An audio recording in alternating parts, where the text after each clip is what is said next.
MLA దగ్గర నుంచి MLC దగ్గర నుంచి ఇలా పేపర్లు గుంజుకొని లాక్కొని మీ ఇష్టం వచ్చినట్టుగా చింపే కార్యక్రమం చేసే అధికారం ఎవరిచ్చారు? మధుసూదన్ రావు, గుర్తుపెట్టుకో. ఎల్లకాలం ఇలా మాదిరిగా ఉండదు. ప్రజాస్వామ్యంలో ఉన్నాం మనం.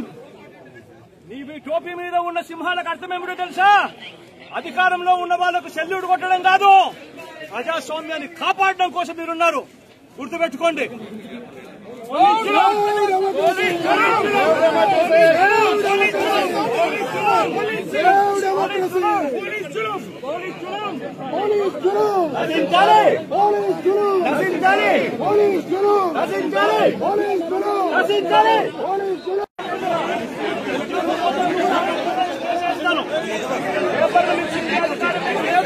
హక్కులను, ఎమ్మెల్సీ హక్కులను పరిరక్షించే బాధ్యత మీదే.